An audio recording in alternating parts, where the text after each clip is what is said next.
sodobni čas in sodobni človek ne more in ne bo šel mimo tega. Tako da je to, rekel, so to zelo globoki, kljub temu, da so boleči, ampak za spreminjanje občutka, zavesti, mnenja, pogleda na življenje so to bistvene zadeve, bistveni koraki in seveda bodo, sem prepričan, tako kot je, seveda bo trajalo nekoliko dlje, ker je prostor tak izrazito agresiven proti temu, ampak to so premiki, ki pomenijo dobre spremembe. In še en pogled tudi na to.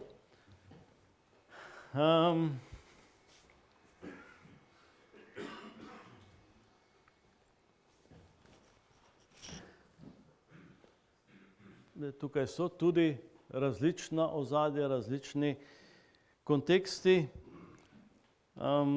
ampak rekel, nekaj bolečine po drugi svetovni vojni je bilo povsod. Tako tukaj, kot rečeno, ozadja so različna, ampak do grozodejstev je prihajalo skorajda po vsej Sloveniji. In tu se obračam na eno raziskavo, ki je bila narejena, ni še dolgo nazaj, morda 5-6 let, na avstrijskem Koroškem. Tam sta dve avtorici delali raziskave o tem, kaj so pravzaprav v tem primeru Slovenci vedeli o zločinih po drugi svetovni vojni. In so spraševali, kaj so slišali, kaj je slišala prva generacija, ki so rojeni od staršev, ki so trpeli ali pa imeli bližnje, ne vem, mučene, pobite in tako naprej. Prva generacija, se pravi otroci mučencev, ni slišala nič.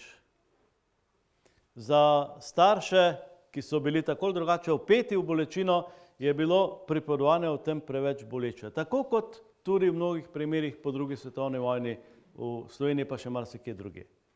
In seveda zato so bili v glavnem tiho, zato so rekli, da je to preteklost, da ni treba tega odpirati, pustimo času čas celi rane in tako naprej, vse nekaj tega drži. Potem so ti otroci imeli otroke, tretja generacija. In seveda tretja generacija, pač tako ali drugače, ne vedno najbolj aktivna, pa kljub temu je želela marsikaj izvedeti. In ko so vprašali svoje starše, so rekli starši, nam starši niso nič povedali. So vprašali stare starše, so jim vse povedali. Skratka, so se stari starši že toliko distancirali od tega časa, da so lahko o tem pripovedovali svojim vnukom. Kaj je ugotovila druga generacija? Da je bila prepričana, da so njihovi starši trpeli veliko bolj, kot so dejansko trpeli. Skratka, s tem, ko niso nič slišali, so pa vedeli, da so starši trpeli, so v domišljiji si ustvarjali situacije, ki so bile veliko bolj boleče, kot so dejansko bile boleče.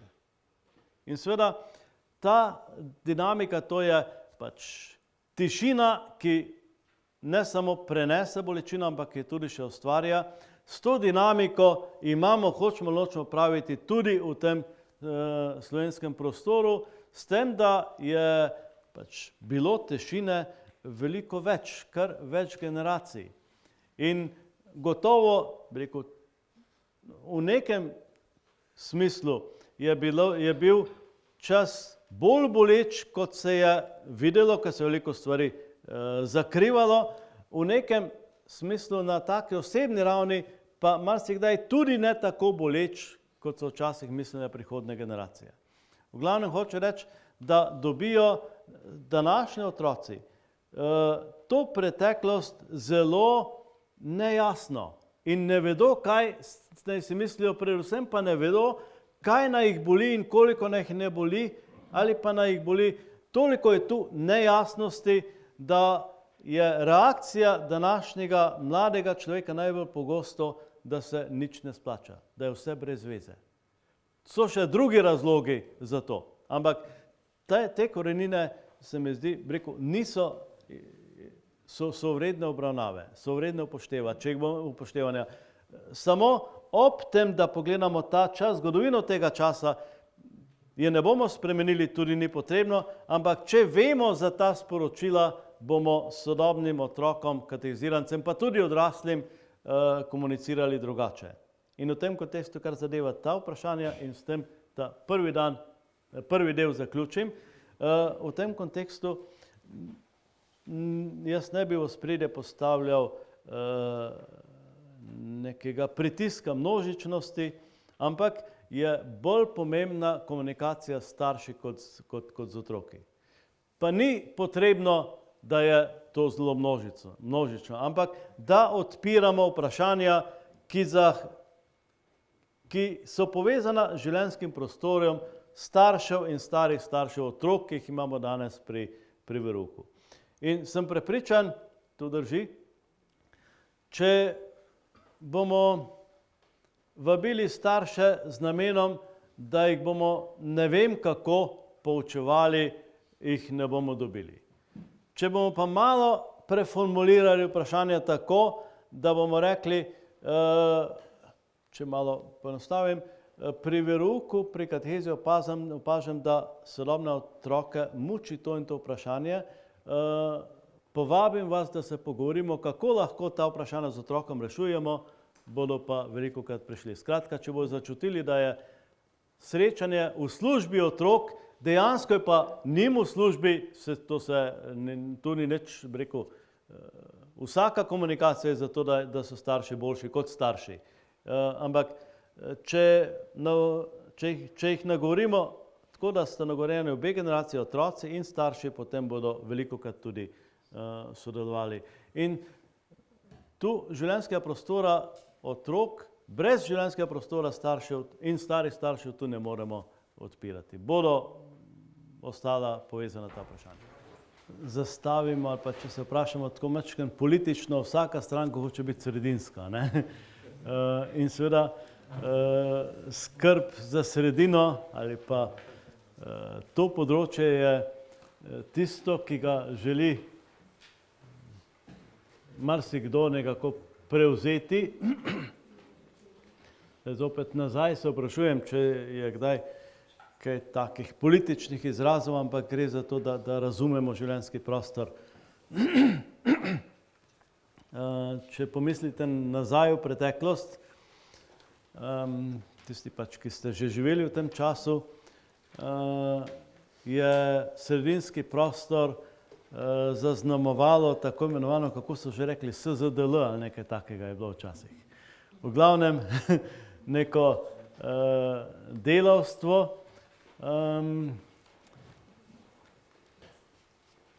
ki je bilo pravzaprav najbolj, ki je bila najbolj odvisna populacija, najbolj manipulativna tudi. In sredina je velikokrat nekako videna kot masa, s katero ali pa na podlagi katere, s pomočjo katere lahko dosežem svoje cilje. In za ta prostor je skrbela javnost in je skrbelo tudi šolstvo. V glavnem skozi šole je šel vsak in so bile tako nekako zasnovane, da je čim manj ljudi izpadlo iz tega. Medije tudi poznamo, pač želi posredovati interpretacije življenja tako, da bo čim več ljudi tako ali drugače odvisnih. In logika, ki jo pri tem uporablja ta tako imenovani establishment, se pravi, ni mišljena tukaj samo oblast, ki je formalna, ampak kdorkoli je v poziciji moči, je, lahko rečemo, nekakšna logika farmacije.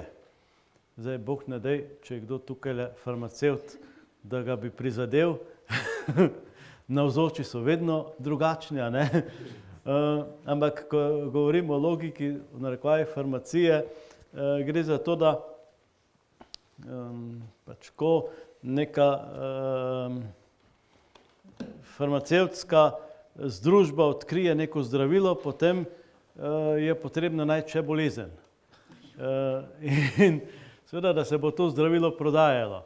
In seveda to navadno dela tako, da napravi čim več ljudi odvisnih. In ta dinamika je potem včasih zelo živahna, sledimo ji na mnogih področjih, tudi, če se malo pošalim, tako na področju oblačenja, kot tudi na področju, ne vem, prehrane, čim več pojesti in biti čim bolj suh, čim več prodati in biti čim manj oblečen. Skratka, ta dinamika torej sproža odvisnost. In skupina, ki ima na to, za to več sredstev na razpolago in več, tudi več tradicije, velikokrat je tukaj seveda v prednosti. Ne bi želel videti nekako konkretizacijo kakšnih vprašanj socialnih politik, omenil bi samo to, da čim več je sociale, sociala tako živi od tistega, kar vzame drugim ljudem. To hranijo in seveda taka socialna ali pa močna socialna ponudba omogoča tudi odvisnost. Ker če želi nekdo socialno podporo, se mora tako obnašati, kot zahteva tisti, ki socialno podporo tako ali drugače daje. In da se pa zatem skrivajo, najmanj, kar se skriva, so volilni glasovi. To vemo in seveda v ta kontekst proizvajanja odvisnosti je bil vpet celotni sistem tam pač od leta 1945 naprej, formalno do 90, 91, ampak neformalno je pa veliko teh vzvodov, kot vemo, tudi še danes. Zdaj, v tej sredini se v vsaki družbi nekaj ljudi skuša izmakniti. Na levi strani se navadno skušajo izmikati skupine, ki so tako imenovane tudi širše, ne samo pri nas, razumljene kot progresivne subkulture. To so razne take leve alternative, če na kratko rečem. Velikokrat so te alternative, te subkulture izrazito rušilne, izrazito destruktivne, kar pomeni, da imajo zelo redko kakšen drug namen, kot priti tako ali drugače na oblast, drugih namenov navadno nimajo. Seveda, če pridejo na oblast, pa tudi nimajo kakšnih vizij, ampak v glavnem je njihovo glavno delo obračunavanje z raznimi nasprotniki in tako naprej. To je, imamo skozi vso zgodovino. Zdaj, tistih, ki ste tukaj člani stranke Združene levice, tudi ne bi želel užaliti, ampak če malo sledimo, vidimo, da tu ni nobenih vizij, nobenih načrtov. Gre samo za nekakšno, na rekovajih, bruhanje na vse, kar je tako ali drugače uveljavljeno v življenju. Potem so desne subkulture, tako imenovane regresivne subkulture, ki se jim očita nekako velikokrat neka nostalgija po preteklosti, ko želijo vzpostaviti sistem, ki je že bil uveljavljen.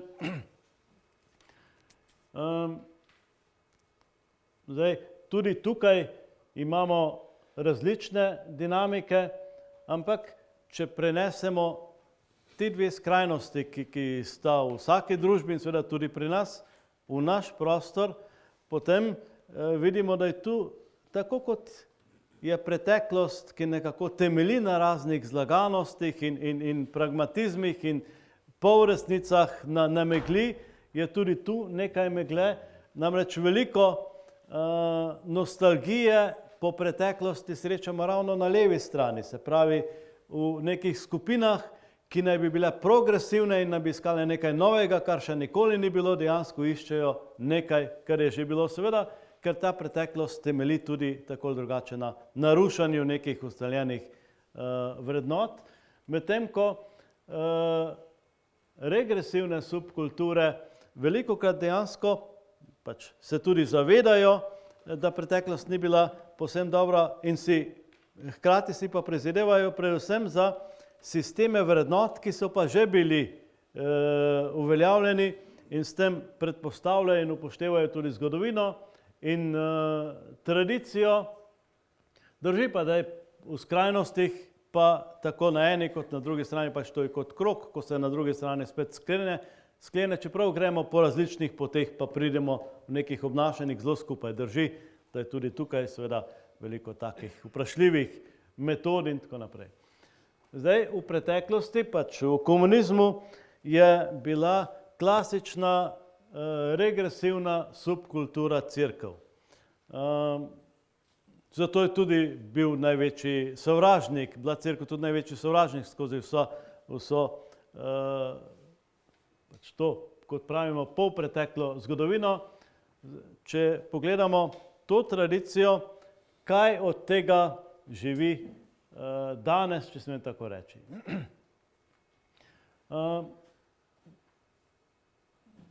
Sodeč po statistiki, ki jo je cerkev izdala lani, konec leta, je v Sloveniji 62% populacije krščene. Pravi 62, kar je seveda več kot prejšnjo štetje, pač zadnje, seveda tudi hkrati pa manj, kot če bi šli, ne vem, 30 let v preteklost.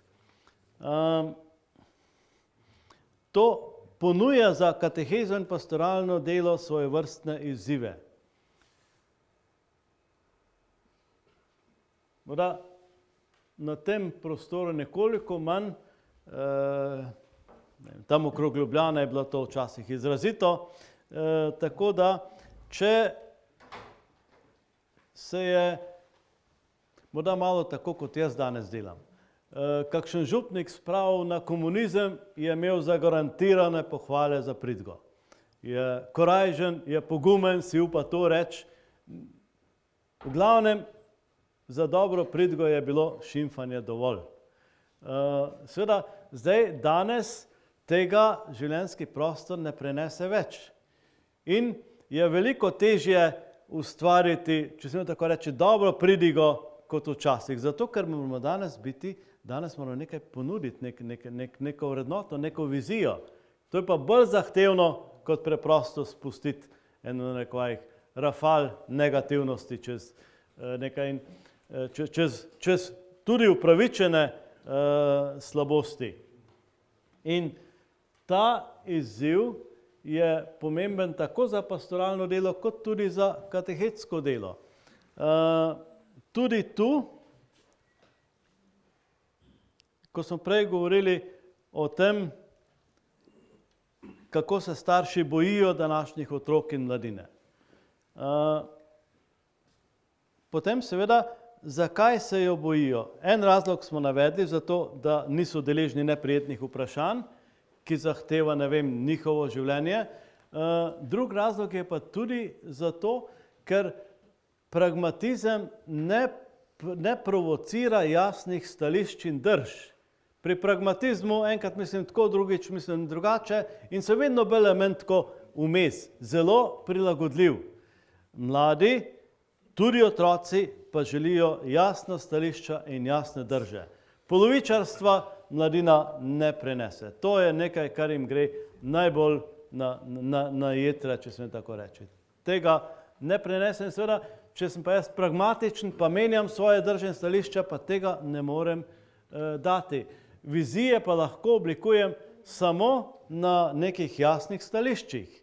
In to je izziv za katehete, katehistinje, to je izziv za pastoralne delavke in delavce, to je izziv za verne starše, da imajo neko jasno držo, da vedo zase. Otroci in mladina dejansko ne potrebujejo naukov. Potrebujejo jasne življenjske drže in primere. Zglede, to je čisto dovolj. In če želim jaz torej imeti neko jasno vizijo, držo, ne morem tega ustvariti od danes do jutri. Ne morem reči, do danes sem živel tako v megli, zdaj bom pa jasen in bom tako naprej. Lahko to rečem, ampak bo trajalo 10 let, prej, kot bom to nekoga prepričal. In ker živimo v nekem kontekstu, kjer je še polno odvisnosti, potem navadno odrasli ravnamo tako, kot se odvajamo, pijača in kajenja. Od jutri bom tak, od jutri bom točno stal, od jutri naprej ne prežgem več cigareta, od jutri naprej ne pokusim več alkohola, kofeta in tako naprej, ampak vedno ostane, tudi jutri bom rekel jutri, a ne? Skratka, to odlašanje in to, mlad človek tega je sit, tega ne prenese več, ker čuti tudi to, kako dolgo brado ima že ta oblika, ta način obnašanja. In enkrat hoče napraviti temu konec. Zato, ko govorimo tudi o agresivnosti in nasilju, ni vse samo še zdaleč ne problem mladih. Je posledica ravnanja in življenja odraslih. In ko bomo sebe spremenili, ko bomo ta jutri prenesli v danes in svoj cilj zapisali v sedanjem času, ko bom preprosto rekel, ne kadim več, takrat bo pa prijelo tudi pri mladih. Seveda, če jaz to rečem, od danes je konec preteklosti. In tu pa lahko potem gradim vizije. To je, en tak temeljni izziv za katehezo, ki jo obiskuje po teh statistikah, za mene je to še malo presenetilo, dobrih 55% populacije ene pač vsake generacije. Je pa tu vzeta, kot sem razumel, tisto statistiko v obzir, kateheza na stopnjah obveznega izobraževanja, se pravi do konca 9. razreda. 18%, zdaj pa tukaj ni populacije, ampak katoličanov obiskuje v Sloveniji nedeljsko mašo in pa približno 3 do 5% mladine, tu pa je mišljena mladina od 15 pa do 20, če se ne motim, je tako ali drugače aktivne v cerkvi.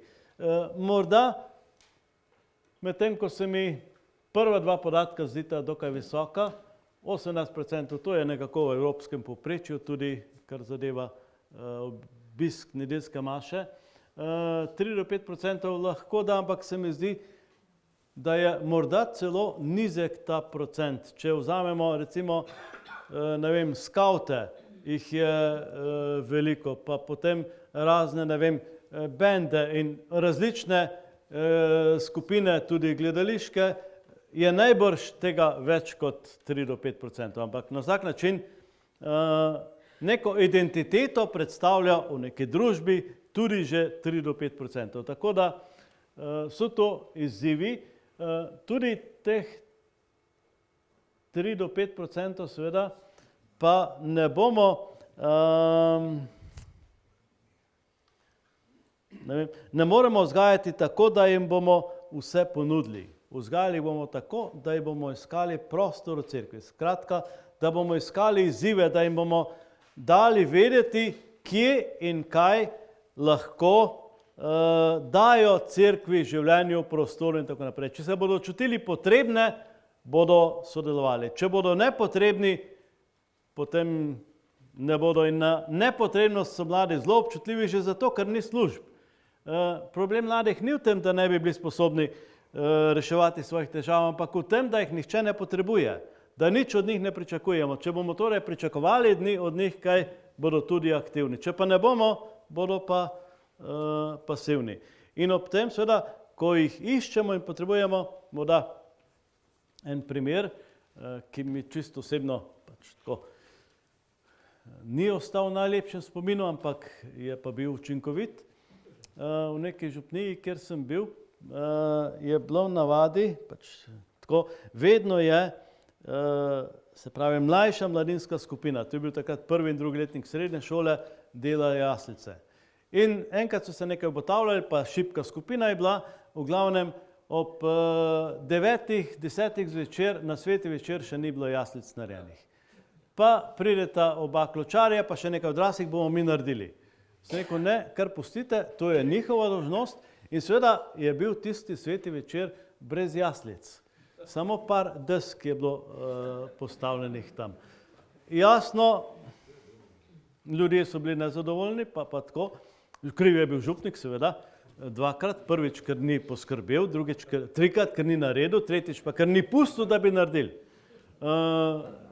Ampak od takrat naprej nikoli več ni bilo brez jaslic. Pa ne rečem samo to, mladinska skupina se je od tistega božiča tako okrepila, prej, ker je bilo tam nek 7-8, na koncu leta, ko smo šli nekam tako na morje, kot temu pravimo, pač za tiste počitnice, jih je bilo, se mi zdi, 31 ali nekaj takega.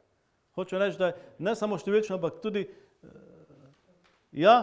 ko so začutili, da, zdaj to je bilo še malo vaško okolje, ne samo župnija, ampak da jih kraj potrebuje, da nekaj manjka, če jih ni, so stopili skupaj. In to je neka dinamika, kot rečeno, ne bi vsakemu predlagal ravno te strategije, ker morate imeti za tisti prehod za sveti večer kar močno kožo ali pa debelo kožo, da vse prinesete, kar kakšne gospe in gospodje takrat rečejo, ampak dolgoročno, skratka, če jih bomo potrebovali, bodo že aktivni. Če jih pa odrasli ne bomo potrebovali, pa ne bodo aktivni. In ob tem seveda, kdaj se počutijo potrebni, ne takrat, ko bodo oni reševali naše odrasle probleme. Da ne rečem, ne takrat, ko bodo nam odnašali, da ne rečem kaj. Ampak takrat, ko bodo dali nekaj prostorov, času, življenju in ko bodo to njihovi problemi.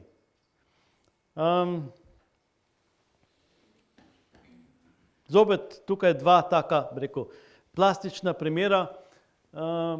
Nekoč na enih birmanskih duhovnih vajah sem vprašal tako Birmance, kaj pričakujejo od staršev za Birmo. Pa je sorazmerno hitro na začetku rekel en Birmanc, pravi, če bosta sebe zrihtala, bom čisto zadovoljen. Za starše. In to, da rekel, prelagamo lastne probleme na ramena otrok, tega oni ne morejo prenašati in tudi niso dolžni. Če bomo mi sebe uredili, torej kot je rekel ta Birmanc, bodo oni neprimerno bolj aktivni in bodo poskrbeli zase. In v tem kontekstu vidim kot povezavi z vsemi dosedanjimi ugotovitvami, kar zadeva življenjski prostor, kot ključni izziv katehetskega dela je postavljanje vprašanj. Če jaz v pravem trenutku znam postaviti pravilno vprašanje, bodo že našli odgovor.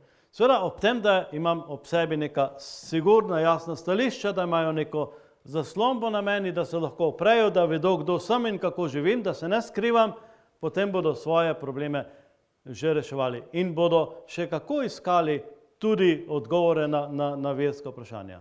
Ko bomo videli, še zlasti takrat, če ta vprašanja zadevajo tudi njihov življenjski prostor.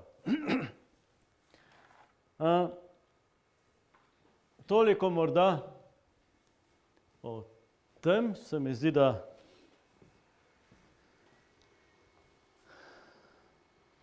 zdaj še ena značilnost sodobnega življenjskega prostora oziroma življenjskega prostora, predvsem mladih. nekaj časa nazaj, morda leto pa pol, sem imel ene goste in smo bili v gostilni, smo kar dolgo čakali, ena taka gostilna je bila in sem opazoval, tam je bil en mlad par blizu, gotovo smo bili tam uro pa pol. Tako mi kot ta dva mlad par. V tej uri pa pol sta med sabo spregovorila samo dve besedi, oziroma samo njen, da je bil fant ali mož, je rekel, a si videla to, pa je pokazal na tablici nekaj. To je bila vsa komunikacija v uri pa pol. Skratka, hočem reči, da živijo s tem v povsem drugem svetu, kot morda mi, pač zdaj, starejši, da ne bom rekel odraslih, ker so tudi ta dva že bila odrasla, ampak ta drugačen način komunikacije, koliko sploh lahko govorimo o komunikaciji, predstavlja bistveno drugačen življenjski prostor, kot smo ga vajeni, tisti, ki ne nazadnje tako drugače delamo v katehezi. In teh izkušenj mi nimamo, pač jaz jih nimam. Ne gre tu samo za to, da jaz ne govorim, ali pak zdaj kakšne stvari mi tudi tako že, ampak jih predelam, tudi vem, ko sem na faksu, sediva včasih, ali pa tu pa še preko, sem bil dekan, sediva dva v isti sobi, 2 metra narazen, ampak dobimo vprašanje po mailu, ne direktno. Da ne rečem po SMS-u, na 2 metra včasih. Seveda je tudi, ne vem, kakšen izgovor v tem, da te ne želim motiti, pa tako naprej, pa lahko odgovoriš, ko boš imel včasih. To vse drži. Ampak prvič, ena značilnost, ki jo nudi ta prostor, je, da ne morem, rekel, kar mi pade na pamet, ne morem čisto nič počakati. Ko jaz dobim eno vprašanje, ne morem počakati, da bo predavanje mimo, pa bo se potem pogovorila karkoli. Ampak moram povedati takoj. Lahko pa čakam na odgovor. To je ena značilnost. Druga značilnost je pa seveda, da te komunikacije face to face, kot pravi, iz oči v oči, preprosto ni več. In ta tehnična komunikacija sugerira kratkotrajne odnose, ne pa dolgotrajnih in stabilnih odnosov. Tu lahko vse dobim takoj, ampak nič ne traja dolgo. Tudi ne vem, če se sploh želim nekih trajnih odnosov. Ker trajni odnosi tudi obvezujejo. Medtem ko te kratkotrajne ne vem, spremembe, tu pa, če eno priložnost zamorim, pač dobim drugo. Ni nobenih zahtevnosti, nobenih sploh trajnih drž, trajnih obljub, vse se lahko zelo hitro spremeni in v tem smislu je vse relativno. In ta relativizem je pač ena od značilnosti, ki ga sodobni človek, mlad človek težko prenaša, ampak je tako vržen v njega, da ne vidi nekih rešitev. In tu se mi zdi, zdaj prav prizadevanje za komunikacijo iz obraza v obraz, pa iskanje nekih bolj trajnih vizij. Tu je cela vrsta, paleta značilnosti, vključno s tem, da je ogromno, recimo, maturantov, ko še po maturi ne vedo, kaj bodo študirali. Pa ne samo glede na možnosti, ampak sploh, kaj bodo v življenju. Tudi zdaj so bili informativni dnevi, gredo od faksa do faksa in kaj je odločilno pri tem, na katero fakulteto ste jo upisali. To, ali imajo kafe avtomat ali ga nimajo. Skratko, čisto druge sekundarne zadeve. In seveda, zdaj ta kompjuterska generacija ima vpliv tudi potem, da ustvarja tako imenovani imaginarni svet.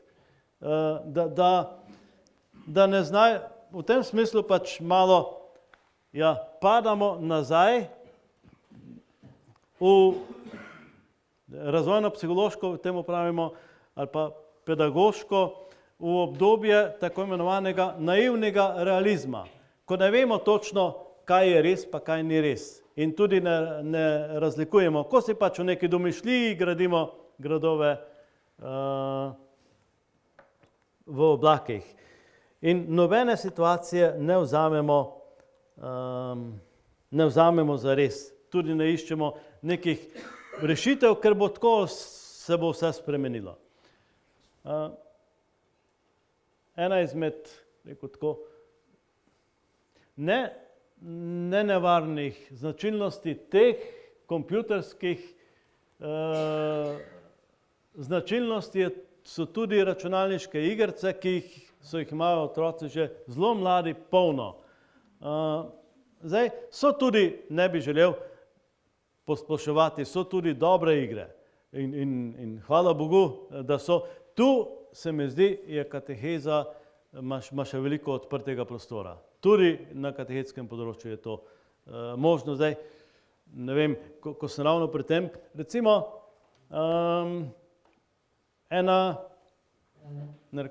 računalniška igrica, ki predstavi Mojzesovo življenje, pot v svobodo, s polnjo triki in možnosti in pravilnimi in nepravilnimi odgovori, to je en izziv, ki ga bodo otroci pograbili in tudi z veseljem in tudi lahko veliko dobili ob tem. Tako da računalniške igre kot take niso, še daleč ne mislim reči, samo nekaj slabega. Seveda, tam, kjer gre pa za nasilje, za agresivnost, tam pa trgajo otroka iz realnega življenja in ga postavljajo v polrealnost. Kaj je značilnost? En študent pač nekje v Avstriji je napravil eno študijo, diplomiral na to temo, na temo računalniških iger, ki se igrajo v New Yorku. In ugotovil, da so vse ulice, kjer se streljajo, dejansko v New Yorku. In ko otrok pride, to je tako kot prej, ko sem jim vzel za primer vojaščino, ko otrok pride v to ulico, ki jo je že 100-krat preigral v računalniški igrici in toliko in toliko ljudi že tam pobil, ko bo tam, mu vse to pride v spomin in rekel, da bo dejansko napravil neumnost tam, ta pot se zelo skrajša, ker je tolikokrat že v računalniški igrici zaigral.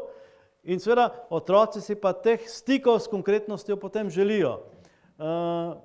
In je ogromno otrok, ki želijo tudi iz Evrope, ki peljejo otroke na izlet za, nekateri dobijo to za, tudi predlogi za maturantske izlete so že bili, da gredo gledati tiste ulice, kjer so se kot otroci igrali. Tako kot, ne vem, imamo ali pa so tudi bile ponudbe, da nekdo, ne vem kaj je že bil, nekje gorski zdravnik ali kaj, ena oddaja, ko so hodili gledati pač te kraje. Tudi ne nazadnje, če je to neka oddaja, ki je pozitivna, nisem gledal, ne vem, zakaj ne. Ampak, če pa grem na izlet v ulice, ki so realne, kjer sem ubijal, to je pa škodljivo. In seveda potem, ko se vrnem iz teh ulic v New Yorku, ko sem ga obiskal, iščem podobnosti, ki je drugje, podobne podhode in tam ravnam enako. To je malo pretirano, ampak gre za občutke, v katere me spravljajo te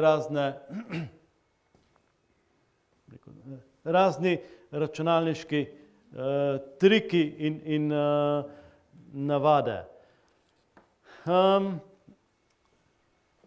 Eden izmed izzivov je, zdaj pa tu bom nakazal samo pač en pristop, ki ga večina pozna, ni edini, je pa eden od možnih ali vsaj pri meni preverjenih, nekateri boste to povezali nič hudega s tako imenovano gestalt pedagogiko, ni nujno, da gre ravno za to, izpostavim samo nekaj iztočnic, kaj se mi zdi pomembno. Prvo je to, da poiščemo katehiziranca v prostoru, kjer živi.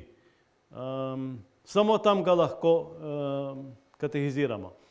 lahko se v tem prostoru pogovarjamo, lahko pišejo, lahko nekako metodološko, seveda jaz sam verjamem v to, da je slika ali pa delo z roko bolj primarna oblika kot pa pogovor, kot pa prav verbalna beseda. Da se pogovarjam ali pa tudi, da napišem. Tudi če rečete učencem, da naj napišejo ali pa opišejo nek dogodek, potem bodo začeli pisati in se bom jaz spomnil, ja, to pa ne vem, katehetu ali pa gospodu ali komorkoli, to pa ne želim povedati, pa prečrtal, pa opisal drugače. Tisto, kar ne želi povedati, pač ne bo napisal. Tudi, če je morda že začel. Če se pogovarjate, bo zlasti kakšen najstnik zelo hitro ugotovil, kako poslušalec, kako vi kot katehet, katehistinja reagirate. In če, ne vem, boste tako reagirali, da je bolj dolgočasno, bo seveda kaj naložil, da bo bolj zanimivo. Če boste reagirali, da tu pa zelo pozorno poslušam, seveda se bo odločil, ali bo še kaj naložil, ker vas ima v rokah, ali bo pa rekel, zdaj pa to že preveč, bo pa zmanjšal. V glavnem, ne bo povedal tako, kot vidi, ker pripoveduje, komunicira glede na naše reakcije. Zato, če pa vi date glino tule v Prekmurju, je to odlična priložnost, pa rečete, z gline napravi svojo družino, tako kot jo vidiš. Tudi, če bo hotel kaj prikriti, ko boste skupino delali, bo hoteli ravno tisto vedeti, kar je hotel prikriti. Da nečem, imam kar nekaj izkušenj, ko so risali svojo družino. Pa je rekel, gospod, lahko dobim nov list, sem se zmotil. Sem rekel, ti kar prečrtaj, pa zraven nariš. Ko smo delali v skupini, kaj je bilo najbolj zanimivo? Kaj je tam, kar je prečrtal? Hočem reči, da slika, kip, delo, ročno delo, ne, to je enkratna situacija in nič ne skrije, oziroma če kaj skrije, postane tisto še bolj zanimivo. Tako da gotovo priporočam, ko iščemo sporočilo življenjskega prostora ali pa odkrivamo življenjski prostor, da ni na prvem mestu beseda, niti pisana, niti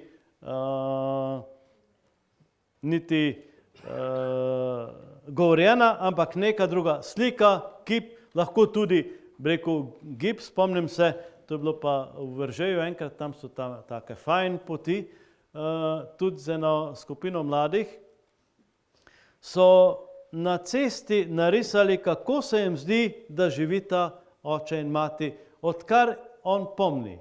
In je narisal eno črto za očeta, eno za mami, koliko sta si bila blizu, koliko sta si oddaljena. Na tisto cesto smo potem predelovali 3 dni. Skratka, ker je dal, je videl in je to čisto drugače, kot pa če pove, je mimo, če napiše, je pragmatičen, ko pa vidi, pa hodi zdaj tudi, ko so hodili recimo po tistih črtah, pa si je vzel, ne vem, ko so bili mladi, svojo punco, pa sta hodila tako, kot sta živela po njegovem spominu oče in mati. In je hodila punca in je hodil on, je točno videl, kdaj se je počutil oddaljene, kdaj se počuti bližje, kdaj ste se zgubila, kdaj je nevarnost, da se zgubita. Skratka, ko sta hodila po poti svojih staršev, tako kot rečeno, kot je on videl, je dejansko zaživel vse tisto, kar rabi za prihodnost, tudi za oblikovanje nekih trajnih odnosov. Ampak, če bi samo govoril, bi šlo mimo. Še če bi risal na papir, bi šlo mimo. Takoj pa hodil s telesom in čutil bližino in oddaljenost, je pa vzel s seboj. Skratka, da te metode, te pristope iščemo in jih tudi, tu začutijo, tu jih tudi nagovorimo. To je zelo na hitro. Povem nekaj načinov, je same načine, kar vse poklikal, poznate. Če na primeru slike, če narišem, seveda ni dobro, če takoj damo besedo avtorju. Tudi kakšna druga oblika, ni dobro, da damo takoj besedo, ampak da avtorja damo v vlogo poslušalca. In tu so neki pač Birmanci, tu smo v Adergas, to je tam na Gorenskem, blizu, ja, v Lesovo, tako je, hvala lepa, to sem iskal, hvala. Seveda so risali in že, kot sem prej rekel, tisto, kar je skrito, postane najbolj zanimivo. In ko so iskali, kaj vidim, ali pa kje se mi ustavijo oči, kaj me zanima, kaj me nagovori, 70% se je vrtelo okrog tistih stvari, ki so bili bolj skrite, ki jih je avtor želel razkriti in seveda potem tudi, kako bi dali naslov tej sliki, pač neke vrste interpretacije. Veliko naslovov se je nanašalo, zdaj malo je odvisno od naše strategije, jaz sem v tem primeru dal predlog, da naredijo naslov z in. Se pravi, en del je slika, ki je vidna, potem pa in tisto, kar je skrito, kaj si mislijo, da se nahaja tam za skritim. Ogromno, več kot polovica je točno uganila, kaj je avtor hotel skriti. In potem ni mogel drugače, kot da to da ven. In seveda, če ga skupina na to pripravi, pa če je skupina pozitivna, se to odlično razreši. Potem pa v naslednjih korakih, ko avtor opiše sliko, svojo zgodbo, navadno, zdaj če gre za birmansko ali pa za skupina vernih, mladih ali pa otrok, potem izražajo želje, ki so dejansko prošnje za vse potrebe. Reče, ne vem, želim ti, da popraviš to oceno. In ko reče skupina 10, 9, 12, prosimo te, usliši nas, na to željo, on skoraj nima druge izbire, kot da popravi. Pač se te želje ponavljajo, včasih so še želje z dotikom, da vstopi za njega kot birmanski boter, pa reče, ne vem, Marko, želim ti to in to, in ko skupina reče, prosimo te, usliši nas, to je neke druge temelje dobi ta učenec, dijak, kdorkoli mlad človek. In seveda to ni, tudi tukaj smo se vprašali, če bi kaj želi, če si zaželi, da skupina kaj zmoli za to, da mu to uspe, ali pa za njega ni bilo skoraj primera, da bi rekel, da se ne želi.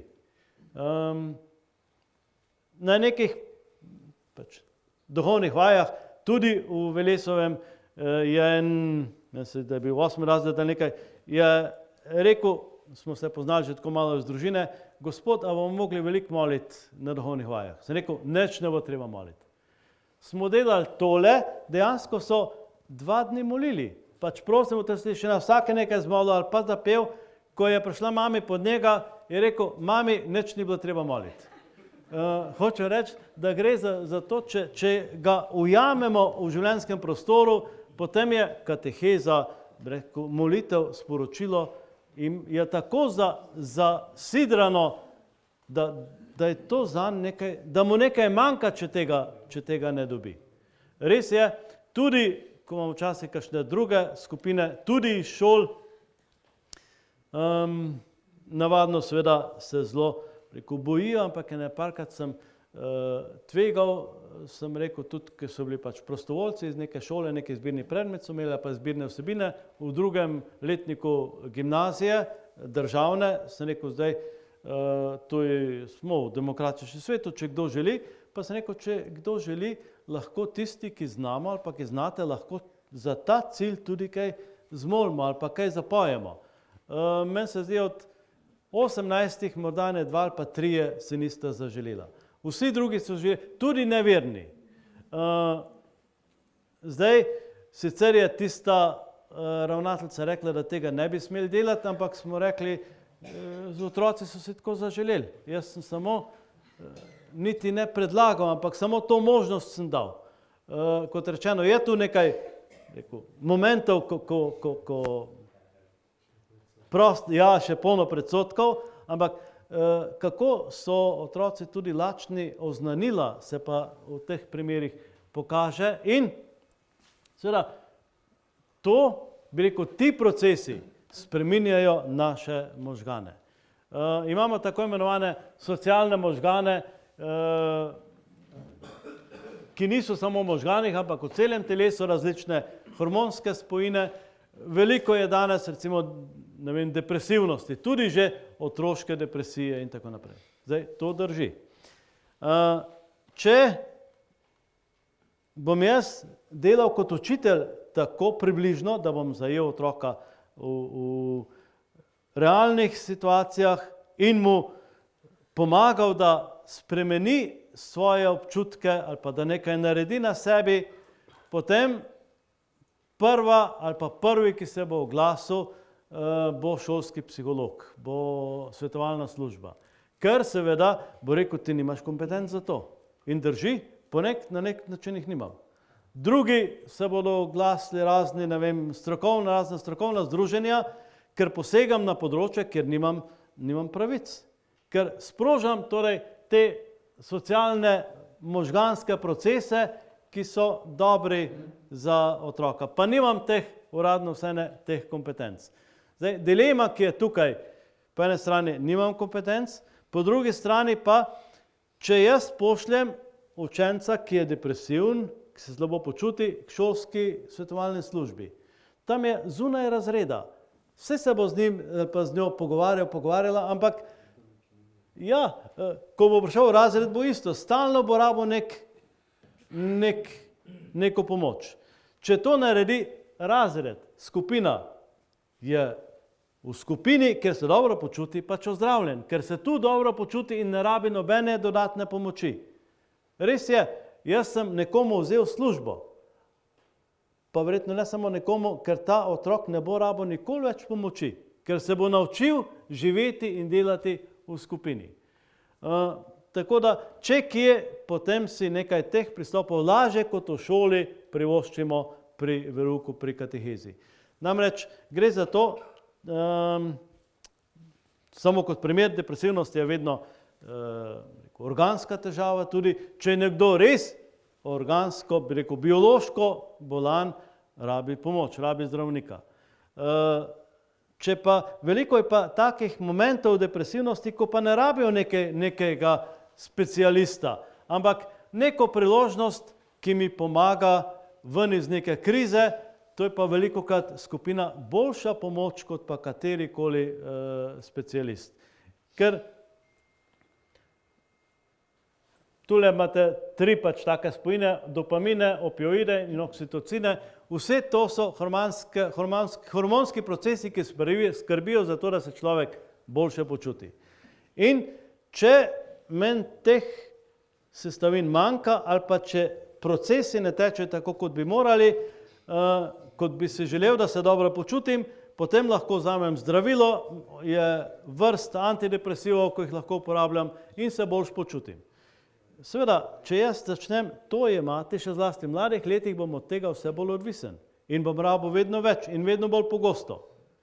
Enaki procesi, kot že nekateri veste ali pa večkrat že omenjeno, se bodo začeli dogajati čisto preprosto, če jaz grem na ples. Ples in antidepresiv sprožata enake procese v telesu. Pozitivna komunikacija in antidepresiv sprožata enake procese. S to seveda razliko, da ples ne bo tako hitro učinkoval kot antidepresiv, ampak bo pa bolj trajen. Da ne rečem, podobne procese sproža tudi molitev. Molitev je izredno pozitivna komunikacija. Molim za nekoga, mislim na njega, se pogovarjam z Bogom. To je podobna, pač večplastna komunikacija in če jaz nekomu želim dobro in nekaj naredim za to, povem, posredujem to željo nekomu, ki je nad mano in verjamem van ali pa verujem van, to sproža pozitivne procese v meni. Skratka, molitev ni samo namenjena tistemu, ki mu želim pomagati, ampak tudi sebe s tem spreminjam. Tako da povezave z življenjskim prostorom in seveda z oznanilom, ki ima stik z življenjskim prostorom, lahko veliko dam, če pa bežim pred življenjskim prostorom, pa ne. tole je samo za problem, za vprašanje naprej. Problem življenjskega prostora, v katerem živim, je, to poznate te stopnje verovanja, da veliko odraslih ljudi živi na teh okrepljenih stopnjah verovanja. Sintetično, konvencionalni, se pravi, kar drugi pravijo. Ne reflektiram. In veliko jih pa živi tudi, zlasti odraslih, potem na tej individualni reflektivni stopni, to pa pomeni znana, zopet parola, Bog da, cerkev ne. Zato, ker na tej refleksiji si mislim, jaz že najdem, se pogovorim z Bogom, ampak ne paše mi nobena zahtevnost. Župnik mi ne sme nič reči in tako naprej. Nihče mi ne bo nič govoril. Kar je dejansko, rekel, pubertetniški konflikt, ampak ta ni ujet v leta. Nažalost ali pa k srečo ga lahko nosimo vse življenje. In morda samo to kot izziv za naprej je seveda to, da to individualno refleksijo spravimo v povezavo z župnijo, z skupnostjo, da se tukaj pokaže doma in za skupnost potem tudi je pripravljen nekaj storiti. In dve vprašanji za delo po skupinah, se mi zdi, da sem že pokuril ta čas, ja. Prvo vprašanje, malo poglejte, kdo ste vi v povezavi s tremi vašimi generacijami. Se pravi, kdo ste vi v odnosu do vaših staršev? Kaj ste dobili od vaših staršev? Kaj so vam posredovali? Kako so vam posredovali? Ali so se pojavljali kakšni momenti take megljene komunikacije s generacijo vaših staršev? In pa, kaj ste, če ste imeli stik s starimi starši? Se pravi, vi ste v tem primeru najmlajši. Ste otroci v odnosu do staršev in vnuki v odnosu do starih staršev. Tudi v kakšnem času in kakšnem okolju so živeli stari starši in vaši starši. In kaj od tega ste prejeli? To je eno vprašanje. Drugo vprašanje pa, kako ste vi osebno prišli do osebne vere, kaj je na vas vplivalo, ali ste hodili po teh nekako, ste tudi vi kdaj imeli občutek, res je to, kar drugi pravijo, kar večina pravi, se pravi ta konvencionalnost, ali ste imeli občutek kdaj, Bog da, cerkev ne, individualno, individualistično, gledanje na življenje, kako in kdaj in kaj vas je pripeljalo v ta občutek skupnosti ali dela v skupnosti in za skupnost. In kje in kako čutite starše in otroke? Na kateri stopni jih vidite, čisto ko komunicirate z njim? Ti dve vprašanji imate za delo po skupinah. Zdaj bi pa kar predal besedo za nadaljnja navodila.